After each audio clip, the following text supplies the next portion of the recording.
Pour cette séance en duo, on va s'échauffer en faisant 3 rounds avec 7 répétitions de easy push-up, 7 pauses squat avec 3 secondes de pause en bas et 14 secondes de gainage en table. On voit les easy push-up classiques, on descend sur les coudes, on revient sur les mains. Si c'est déjà trop dur, vous vous mettez sur les genoux pour les faire, il n'y a pas de problème.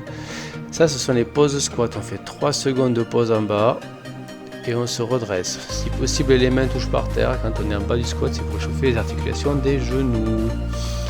Et les 14 secondes de gainage en table. Tout simplement, on essaie d'avoir une belle table, c'est-à-dire 14 secondes. On fait ça 3 fois.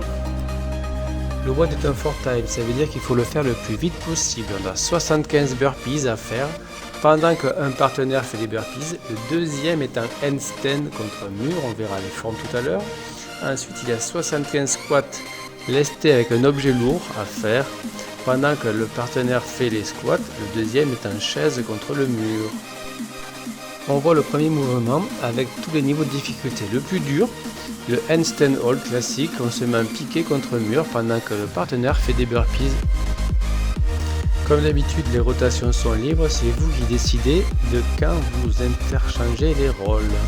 Les burpees, j'ai montré pieds joints, mais vous pouvez aussi les faire pieds décalés, on verra dans la vidéo ensuite. Mais toujours extension et saut.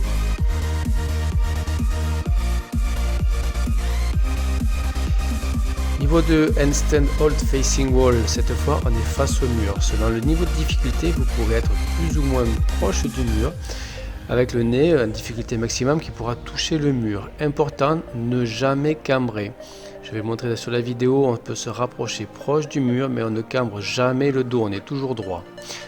On montre aussi différentes formes de burpees. Là, on descend pieds ensemble et on remonte pieds décalés. Vous utilisez la forme qui vous convient.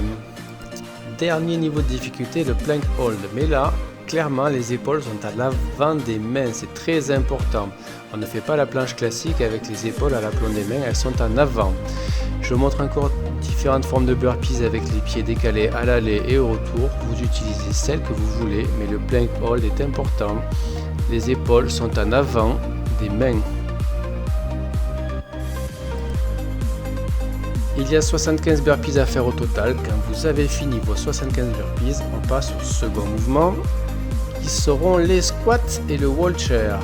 Les squats, un qui squatte avec un objet lourd entre 6 et 15 kg, voire 20 kg dans les mains. Le deuxième est un wall squat.